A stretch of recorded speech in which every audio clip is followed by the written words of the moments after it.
This is CGTN, China Global Television Network.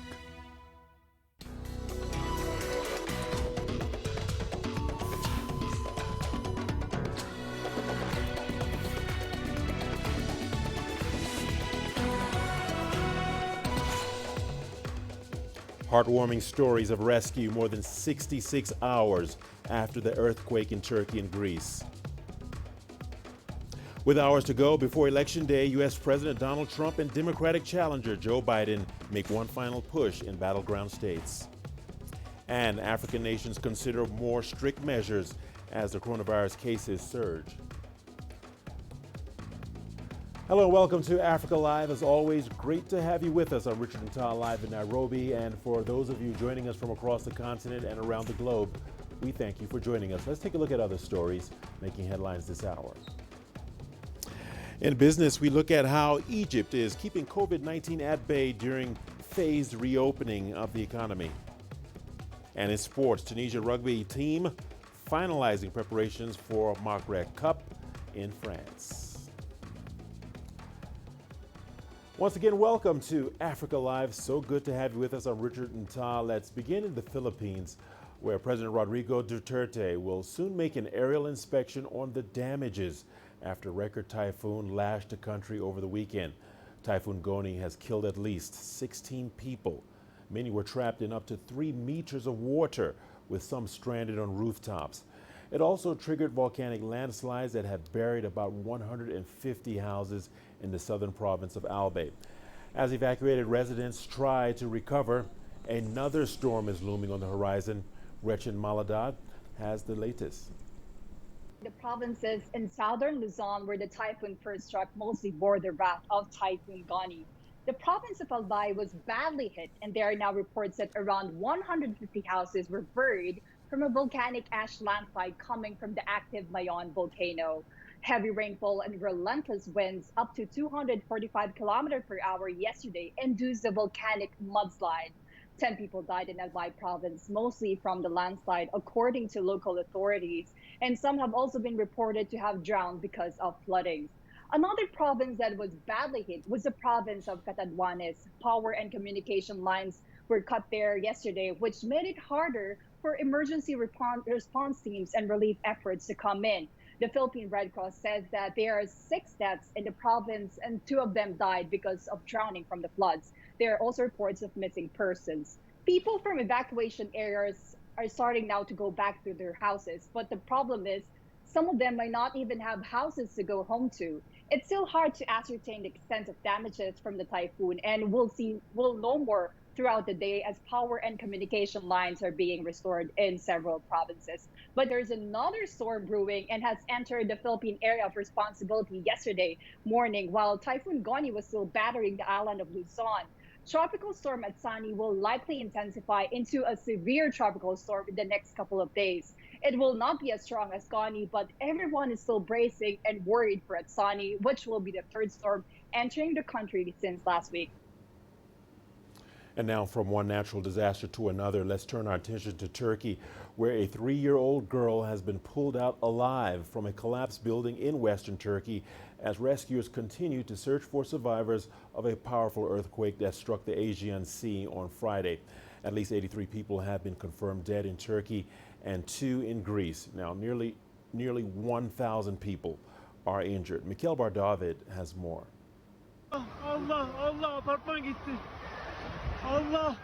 The deadly earthquake left hundreds in Turkey's Izmir province homeless, as more than 24 buildings were either completely destroyed or seriously damaged. The government provided shelter in several fitness centers and dormitories and distributed thousands of tents. But ordinary citizens in Turkey are stepping up to offer their support too. Many hotels in Izmir joined a campaign to help victims by offering free accommodations. What we are trying to do is create solidarity, and I believe we have succeeded. They are calling us from all over Turkey. People are trying to support with blankets and other things. The Emens Hotel is one of those that has opened its doors to people in need. Victims are welcome to stay or enjoy a warm meal, all free of charge. Şu an öyle bir dönemdeyiz ki hem korona var insan. We are in such a period. There's already the coronavirus and people are already afraid. They're staying outdoors. And that's why we wanted to offer accommodation. We didn't put a time limit on it. They can stay until they have a home they can return to. Our door is always open to everyone. This young mother said she was grateful the immense hotel provided a safe place for her and her young child after authorities declared their building too dangerous following the earthquake. We had to evacuate urgently. It was evening hours. Thanks to them, we did not have to stay in our car another night. I can even say it's more comfortable than my home here. On Saturday, Turkish President Recep Tayyip Erdogan vowed to build new homes for the earthquake's victims as soon as possible. He said he was appreciative, too, of an overwhelming international outpouring of support in the face of this disaster, noting he'd heard from 88 global leaders. Michal Bardavid, CGTN, Istanbul. Michal Bardavid is in Istanbul. She now joins us live now from there. Michal Bardavid, once again, welcome to Africa Live. Thank you for joining us. Michal, heartwarming stories of children and adults being pulled out alive up to 66 hours after the tragedy. What more can you tell us about the rescue efforts at this point, Michal? Well, yes, right now we're closing in on 3 days since the earthquake took place on Friday, so it's really becoming critical for these rescue efforts as they're continuing. They're focusing these rescue efforts specifically on 8 of the buildings that had collapsed. Now, Turkish officials are saying that already they have rescued over 100 people, but there are incredible stories of survival that has been taking place. 65 hours after being trapped under the rubble, a 3-year-old girl, Elif Perinçek, was rescued. She was also rescued together with her mother and 3 of her siblings, so it was also an incredible story for her family as well. A 14-year-old girl, Idil Shirin, yesterday was also rescued after being trapped for 58 hours under a collapsed building in Izmir as well. And one story of a 15-year-old boy who was rescued after being trapped for 10 hours, and he was on the phone with his mother when the earthquake took place. He was screaming for help at that moment. Of course, it was a terrifying experience for the mother, afterwards, the mother explained that he had even sent messages and called from his cell phone the Turkish emergency hotline to ask for help. So really a strong boy there. Meanwhile, animals were also being rescued. Heartwarming stories from there. A dog was rescued after being trapped for many hours there. Turkish officials are saying that for now, 83 people in Turkey have been killed due to this earthquake, and over 900 people, 994 people have been injured. 774 of those have been discharged from the hospital. Richard? Well, Michal Bardavid, incredible stories indeed. Now, this has affected many people. The question that needs to be asked is, how are survivors and relatives of victims being assisted to cope with the situation at this time? Michal, can you talk to us about that? Sure. The Turkish officials are emphasizing that they're doing everything they can to support these victims at this moment, to provide them with shelter, with support, emotional support as well, of course, is also very important at this time because it's a very traumatizing experience for those people. They've also given them a lot of resources in terms of support for shelter. 3,000 tents have been provided. 13,000 beds have been supplied for temporary shelter for these victims. Gym centers have been transformed into shelters as well. Available guest houses provided by the government. The government has also stated that 270 personnel are giving psychological support to the victims in the region. 1,500 people have already received some kind of emotional support from these people. As we just listened to the hotels in Izmir, some of them have also joined a campaign in solidarity with the victims. They are providing accommodation free of charge, and already hundreds of survivors have taken up on this offer. The Turkish government has also stated that they are providing 24 million Turkish liras, which is just about $2.8 million in support for the efforts in rescue right now in the earthquake. Turkish President Recep Tayyip Erdogan has also stated that they will build new homes as soon as possible, and also will be supporting for rent in terms of financial support for the victims as well. All right, Michal Bardavid, thank you for that update and report, and thank you for keeping a close eye on that story. That's Michal Bardavid speaking to us live from Istanbul. Moving on, the chief of the World Health Organization is in quarantine after he came into contact with someone who tested positive for COVID-19. Tedros Adhanom Ghebreyesus tweeted late on Sunday that he is feeling well and not showing any symptoms. He will self-quarantine over the coming days and, in line with the WHO protocols, will work from home. Authorities in Ethiopia have warned that people who fail to wear masks in public could face up to 2 years in jail. They would be jailed for violating restrictions aimed at curbing the spread of COVID-19. Authorities say citizens are becoming lax in observing restrictions after a state of emergency was lifted. CGTN's Gerum Chala tells us more. In Ethiopia, the COVID-19 pandemic still poses a threat to human lives and the economy. Alarmed by the increased laxity, the government has introduced restrictions. These include prohibiting people from shaking hands, requiring them to always wear face masks in a public place, not sitting more than 3 people at a table, or not keeping less than 2 adult steps away around 6 feet apart. The improvements made in the restrictions after the outbreak of the COVID-19 pandemic are to encourage the public to take part in preventive measures. However, we still ask the people to practice wearing face masks, washing hands, and keeping a reasonable distance, especially in public settings. This should be strictly followed by each and every individual and communities as a whole. That is the only way we can defeat the virus. Here on the streets of Addis Ababa city, it seems the COVID-19 restrictions are being largely ignored. Wearing face masks and keeping the right distance appear to be things of the past. The situation is almost similar inside shopping malls, restaurants and cafes too. But new COVID-19 cases are being registered as the death toll from the disease also increase. People agree that they need to be serious in implementing the government's COVID-19 guidelines. The level of negligence is unbelievably high, and as you can see, most people nowadays do not wear masks or even keep distance between themselves in public areas. This is not supposed to happen. We should follow the guidelines every day. Some people even think this is politics. It's not.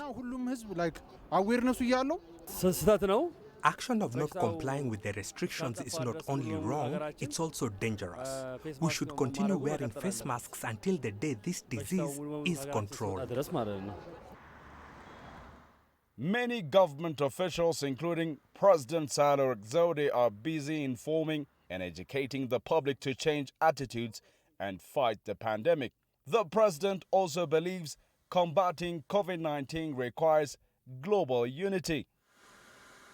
My call for action would be to eradicate the pandemic by mobilizing all necessary resources and knowledge, better global coordination with the United Nations at the center, robust international cooperation, not international competition.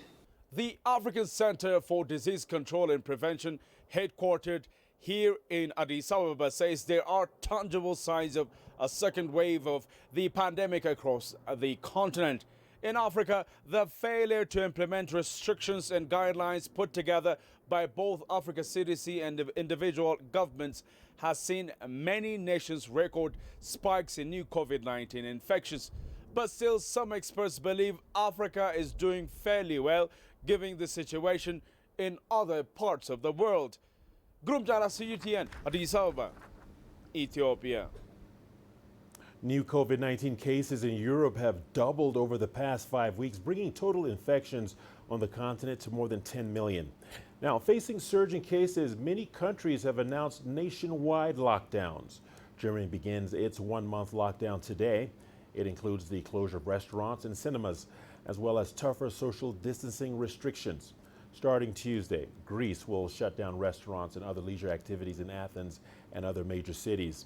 Austria will impose a nighttime curfew and close bars and restaurants as infections threaten to overwhelm hospitals. In the UK, a lockdown will go into effect from Thursday to December the 2nd, but schools will remain open this time around. Our reporter Trent Murray is live in Frankfurt. Trent, thank you. Welcome to Africa Live. Well, Trent, let me begin by asking you and talking to you about the partial lockdown and how different will it be from the first one we saw when the pandemic struck. Your insights, Trent. Well, Richard, lawmakers here had spent months saying they wanted to avoid a second national lockdown at all costs, but that is exactly what has come into force today here in Germany, a clear sign that health authorities here are losing in their battle against coronavirus. This new lockdown is being called Lockdown Light. It isn't as strict as the one that we saw at the beginning of the year. Bars, restaurants, cafes, they've all been forced to close. They are allowed to do takeaway or delivery services, but unlike the first lockdown, most shops are allowed to remain open, providing they guarantee there will be social distancing in their store. Schools as well will remain open, but gyms, cinemas, theatres, leisure centres, swimming pools, they've all been forced to close. It's going to be like this for a month. We know that lawmakers are going to meet in around 10 days to try and gauge just how effective the measures are. They've said that they may extend the lockdown if the measures aren't working fast enough, but they may also limit it if it seems that the virus is heading in the right direction in terms of case numbers. So just as the winter weather is starting to arrive here in Germany, another lockdown on the way for people here. So Trent, in this lockdown light, how are people reacting to this new lockdown?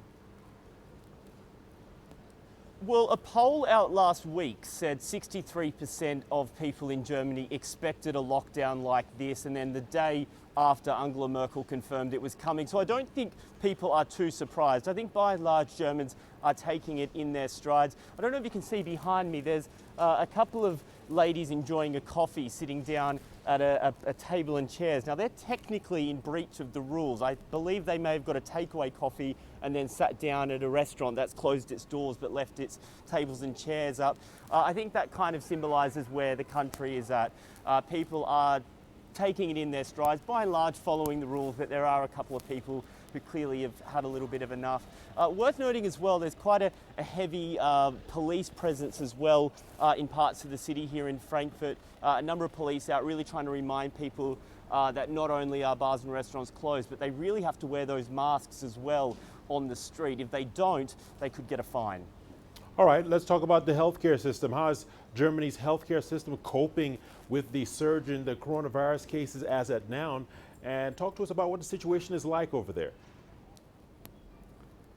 Well, Germany has one of the most advanced healthcare systems in Europe. It has around 20,000 ICU beds available. Now, we understand that the limit, the number of patients, is nowhere near that limit yet. But Angela Merkel has said if the number of cases continue to rise the way they are, they will reach the limit by early December. Hence why she's trying to bring these rules in now. But in certain parts of the country, the situation is a little bit more dire. In the capital, Berlin, 87% of ICU beds are currently full. Now, health experts say that that's not necessarily unusual around this time of year, but they are concerned that there is very little wriggle room if the coronavirus cases in the city continue to develop the way they are. They may reach capacity. So far the health system seems to be holding up, but the government here is trying to take preventative measures to avoid a situation where it does get overwhelmed. Worth noting, a number of Germany's neighbours are also using the German healthcare system. Just last week, the Netherlands sent a number of patients over the border because they too were struggling with the coronavirus, looking to the Germans to try and help them treat some of their people. All right, excellent reporting. Trent Murray speaking to us live from Frankfurt. We appreciate your insights. Well, our coverage continues here on Africa Live. Don't go away. Here's a look at what's ahead. African nations consider stricter measures as the coronavirus cases surge. And the story of a Kenyan woman providing water freely to the sick and needy during the COVID-19 pandemic.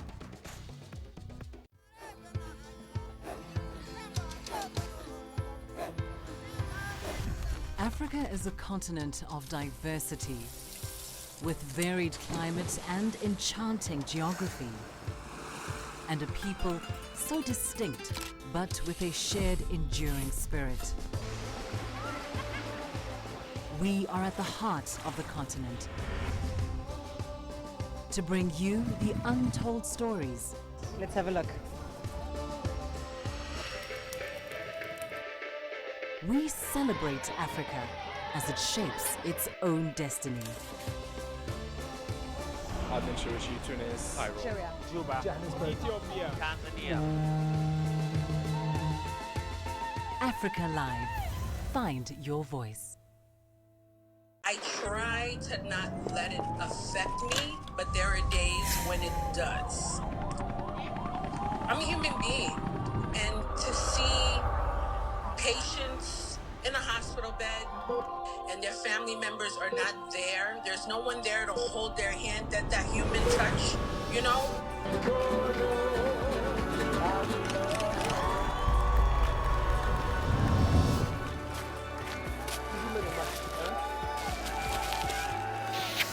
I just hope everyone can remember that the situation is not permanent and that everything will get better eventually.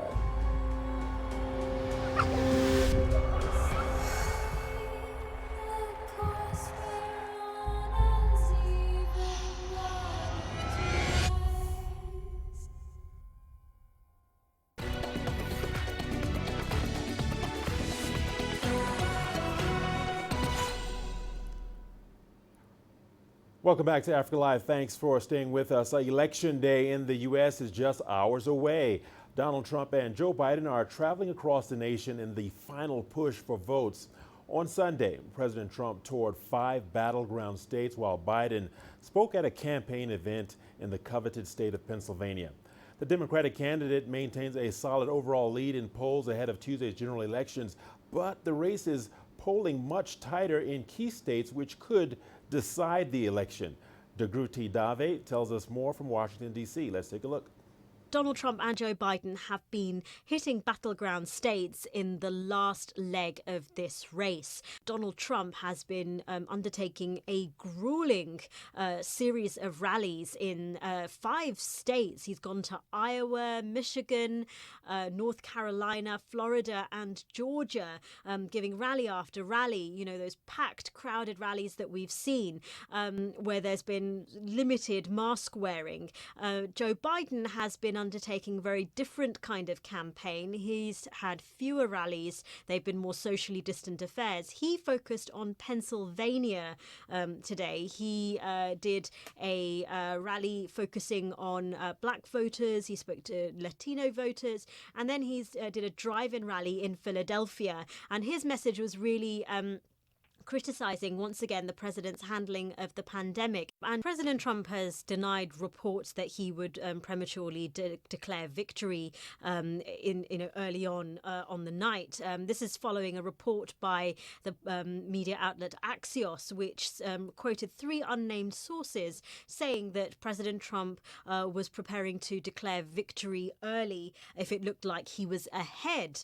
And as I say, he's denied this story to reporters, but he's called it a terrible thing that ballots can be collected and counted after November the 3rd. And now, this is, remember, a record number of Americans have voted early in the election, many of them choosing to vote by mail. And mail-in voting takes longer to count. So the Supreme Court has allowed several states to continue counting votes, counting ballots several days after November the 3rd. And President Trump, as we know, has criticised mail-in voting, claiming that they're subject to fraud, even though there is no independent study that shows voter fraud when it comes to mail-in voting. And to Cote d'Ivoire now, and vote counting is ongoing, with President Alassane Ouattara taking an early lead in Saturday's poll. The country's electoral body announced the tally in 26 out of 108 districts. Ouattara has won at least 90% of the vote in the majority of the 26 districts announced. His opponents previously called for a boycott of the election, which they termed as an illegal bid to hold on to power. Ouattara was set to step down after his second term, but he said a 2016 constitutional court ruling allows him to vie for the top seat in the country once again. Voting went smoothly in most districts. In contrast, to the violent run-up to the election. Nearly 35,000 security officers were mobilized to secure the electoral process. The streets of the country's economic center, Abidjan, remained quiet a day after the poll. Pressure is mounting in Somalia for the country's leadership to uphold a 30% quota for women in the upcoming parliamentary elections. CGTN's Abdulaziz Bello has more on efforts to secure more seats for women lawmakers. At his confirmation hearing in September, Somali Prime Minister Mohamed Hussein Roble reiterated his administration plans to support more women representation in politics. I have made it clear the quota for women must be guaranteed. I have received calls from all sectors of the society urging me to ensure that women receive their fair share of representation. However, Somali women have expressed concerns of a deliberate attempt to lock them out of the upcoming polls, comments shared by rights groups and various advocacy organizations. Last week, 6 women were nominated as lawmakers into the Hirshabelle Regional State Parliament. 84 were men, a move that has angered women in Somalia. The government and parliament have vowed to support the quota for women, but that is not enough. We want a law put in place that will allow a woman to be given a seat in any constituency that has at least 3 representatives in parliament. The president and prime minister must work to endorse it, or else women will continue to be sidelined in politics. Meanwhile, as the country plans to hold parliamentary elections next month, the United Nations has joined other rights groups in pressuring leaders to ensure women are not sidelined. We urge all of Somalia's leaders to continue to collaborate in this manner with the preparations for the national elections so that they are underpinned by transparency, fairness, and inclusivity. This will include ensuring that the 30% quota for women's representation in the parliamentary elections is achieved. At the federal level, women lawmakers account for 24% in both Parliament and the Senate. Advocacy groups are now warning that massive corruption will likely affect the outcome of the polls. The public will have no say in the process once again, as leaders fail to agree on how to conduct a popular vote, a move analysts say will have given marginalized sectors of the society a fair chance at seeking elective positions. Abdulaziz Bello, CGTN, Mogadishu, Somalia. Being a water vendor in Kenya is generally tough and demanding task, but for many of them, putting food on the table requires fully concentrating on the job. But Irene Kanana, who sells water in Isiolo County, has been sacrificing her time and profits to engage in philanthropic missions. She supplies water for free to people who are sick, elderly, or living with a disability during the COVID-19 pandemic. CGTN's Nick Mundima has that story. Isiolo County is among those hardest hit by a severe water shortage in Kenya. But 44-year-old water vendor Irene Kanana has decided to play her part in easing the suffering of the neediest in society. While her colleagues fetch water here for profits in mind, Irene is on a different mission. She'll distribute water to the elderly, sick and vulnerable, many of whom live alone and have no one to take care of them. And she does this for free, supplying the precious water to more than 20 homes in this community. When the first coronavirus case was announced in Kenya and everyone was told to stay at home, there were so many problems. Many sick men and women weren't able to get water because it was expensive buying it. I pitied them and started distributing the water for free. We accompany her to one of the homes where she delivers water on her motorbike that traverses through tough terrain. Upon arrival, she fills the tanks, which she also bought. Once she's done, she sets off to another home. The beneficiaries are always pleasantly surprised by her action. We thought at first that she was going to charge us. We waited for a whole month. Nothing. 2 months down the line, she didn't ask for a penny. Then I had to ask her how much she will charge us. But she said this water isn't for sale. I just need your blessing. She heads back to the water station, refills her containers and sets off to the next home. She also carries onions and bananas and other foodstuffs to a mother of 5 who was left by her husband when she suffered a stroke. She delivers the water to her twice a week, taking at least 10 20-liter jerrycans. She brings me water most of the times, and she also brings food and soup. She's really helping me during these tough coronavirus times. You know, I can't move from this chair. Somebody has to carry me from this place. And when you have such people here, it's really encouraging. My husband is a driver. Every day he gives me $4. I use $2 to buy food for my children, and the rest to buy fuel and the water. That's how I raise this money. Indeed, Irene's character is that of a flower in every thorn in this community. They're celebrating her big time with the fact that she's able now to sacrifice even time with her family to help the less privileged in this community. Nick Mudimba, CGTN, Isiolo County, Kenya. You're watching Africa Live on CGTN. We will see you on the other side of the break with our business segment. Here are the headlines. We look at how Egypt has avoided an economic recession even as it battles COVID-19. And a preview of the 3rd China International Import Expo, which begins on Thursday in Shanghai. Situated in the winelands region of South Africa, Wellington is the only town apart from Cape Town where minstrel troops celebrate New Year, a culture that's been around since the days of slavery. The carnival brings joy and a sense of belonging to the many communities where alcohol and drug abuse are rife and half the youth is unemployed. Music is a sweet thing. Music brings people together. Music will stop violence. Concerned community members believe that by encouraging the youth to join in this vibrant tradition, they will follow an alternative path to a more positive future.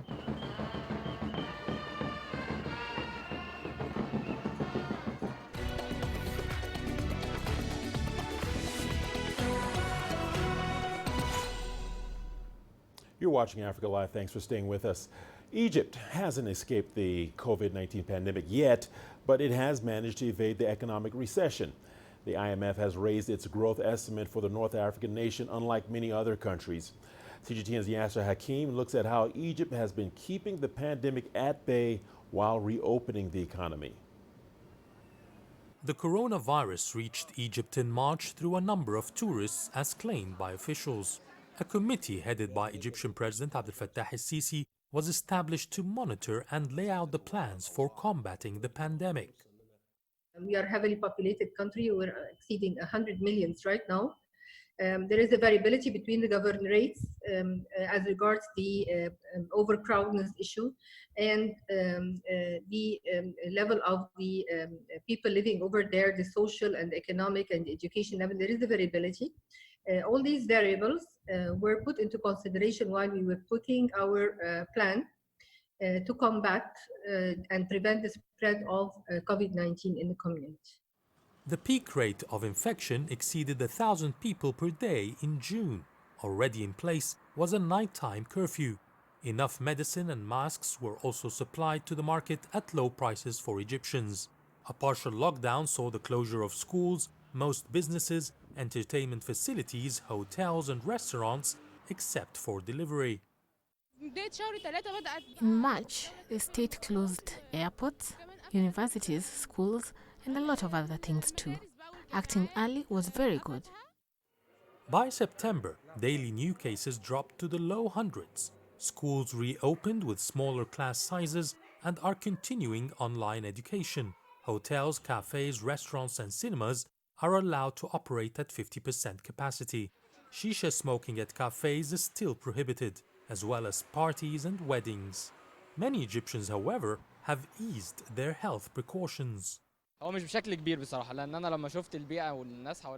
not abiding strictly to safety measures like before, and most of the people around me are the same. I wear the mask in buses or the metro, but while going out with friends or in the streets, I take it off. I can't imagine living with COVID-19. I hope they find a vaccine to end it. Infections have largely plateaued in the past several months, but there are fears of a possible second wave. Lots of measures are being installed This is for the mass gatherings that are by virtue of the everyday life. They should be there, like in schools, in universities, in factories, in companies. Measures have been installed to reduce the crowdness index and to keep a good distance. Working from home has been encouraged. And at the same time, I think that we are speaking right now about extending these measures a little bit more for the sake of protecting our people. The government has strengthened punishment on individuals and institutions that don't abide by health regulations to ensure the pandemic is kept under control. Yes, Hakim for CGTN, Cairo. The third China International Import Expo begins on Thursday in Shanghai. As one of the signature business events in China, the event draws tens of thousands of business professionals from around the world. CGTN's reporters got a sneak peek at the event. You look at the streets of Shanghai and you see people going about their business. And that's a charm in and of itself, because China is one of the few major economies in the world that has gotten COVID-19 under control. And business as usual, well, means business. Last year, companies at the CIIE signed over $70 billion worth of deals. And the ones they signed this year are going to pave the way for their continued growth in the Chinese market. A combination of exhibitions and trading. Many global exhibitors have chosen CIIE to debut their products, and 70% of the Fortune 500 are once again attending. Dozens of enterprises have already signed up to participate over the next 3 years. In comparison, the exhibition area is 14% larger than last year's. Over 400,000 professional buyers are expected during Expo. And regarding the products to be exhibited this year, there are 6 categories in total. Medical equipment and products, especially vaccines, will be a catch this year. As for trading services section, the number of finance exhibitors will be twice the amount as last year's. For the auto exhibition, international automobile manufacturers will showcase various smart ride-hailing and ride-sharing technologies that may change your life. As regards technical equipment, a Germany-made paving machine was brought into the pavilion and the first object of the exhibition. Food and beverages are maybe the most alluring, and some may have their fridges filled with foodstuffs from around the world. When it comes to consumer goods, esports definitely will attract a huge crowd, especially young people. There is so much to look forward to at this year's Expo. The automobile exhibition will be a highlight at this year's China's International Import Expo. The tire maker Michelin is attending for the first time. CGTN's reporter Li Jianhua sits down with the CEO of Michelin China.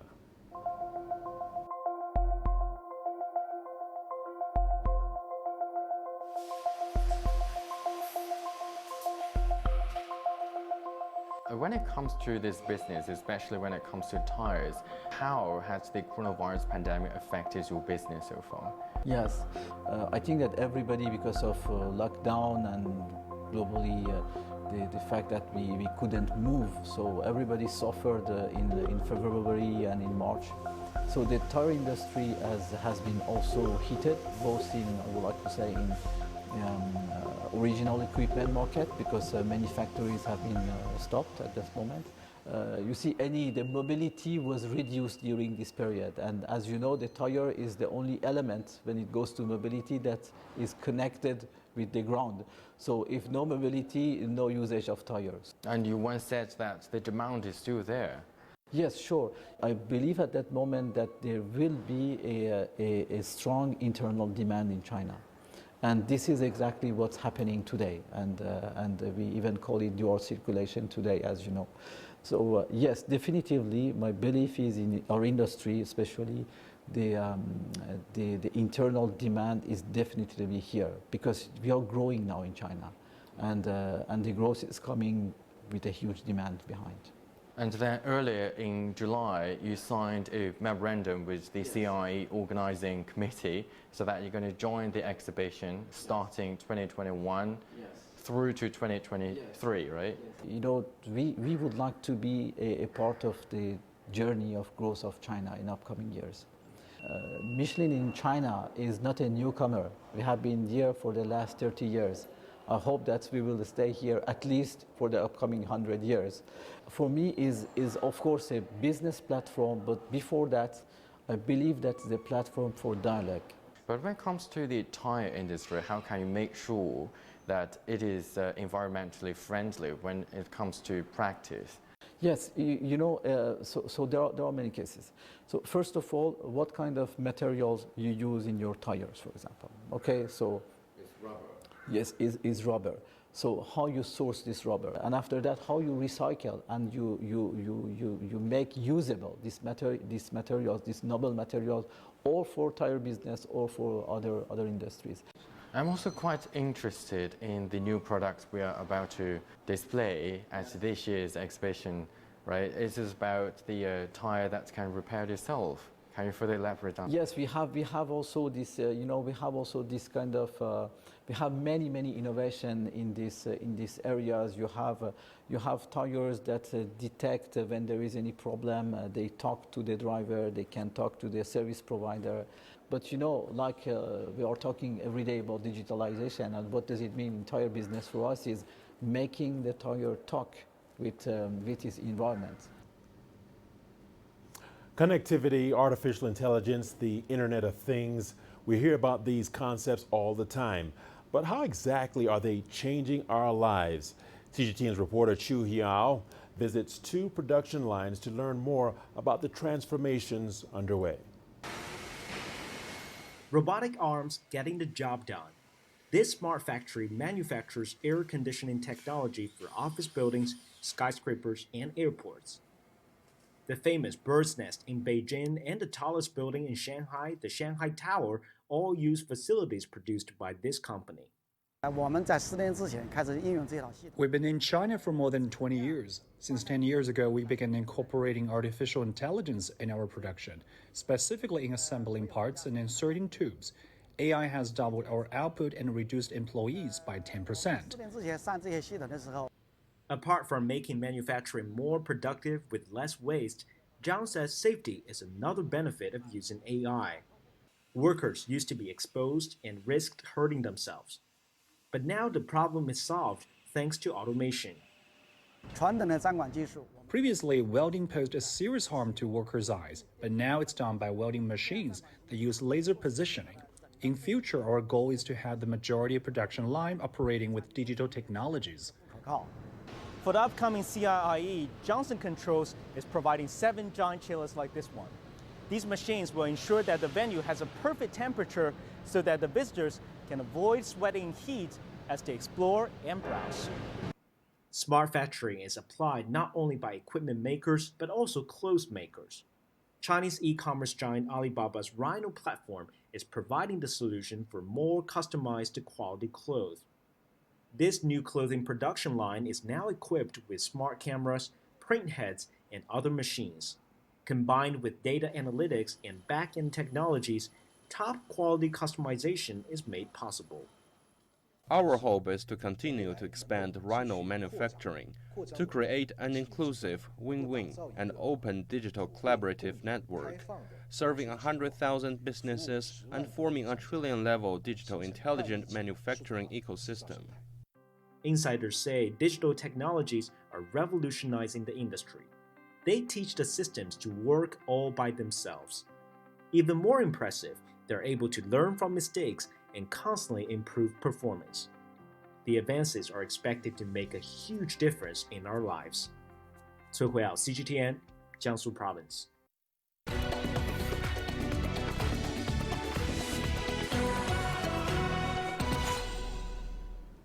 Several CGTN Africa correspondents and reporters wear different hats besides delivering the news. Nick Mundima is also a qualified pilot and shares his other passion with us, which is flying. Hello right there, my name is Nick Mundimba, a reporter at CGTN Africa and also a pilot. Today, we want to take a flight from the Nanyuki airfield here in Laikipia County in Kenya to the Olpejita airfield, just a nearby airstrip. And it's a beautiful day to fly because the weather is very, very friendly. And before every flight, the mandatory checks have to be done.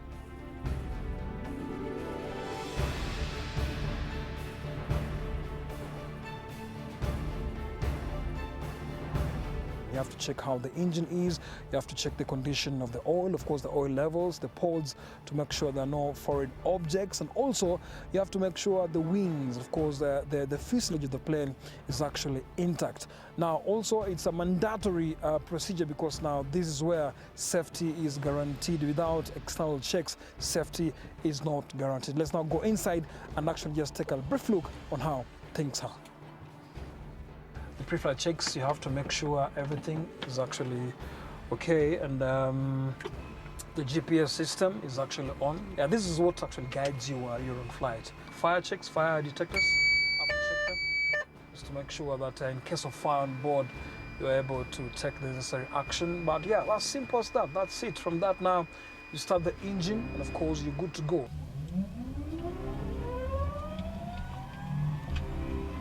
So we're going to do a flight from the Nanyuki airfield here, and we're going to the Alpajeta airstrip, whereby we'll of course do one round and just come back again and land, and from that we come back again to the Nanyuki airstrip.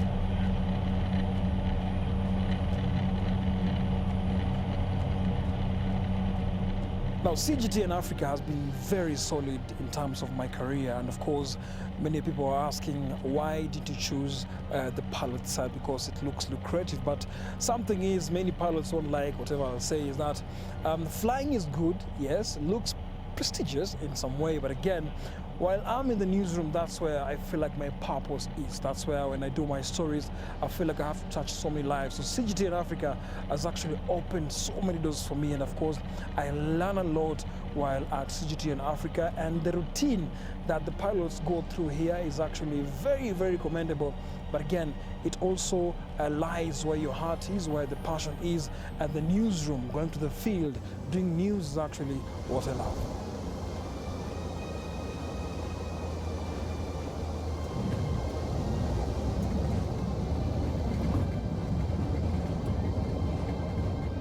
So right now we've actually made it to the Alpajeta Conservancy. It's been a 12-minute flight from Nanyuki airfield.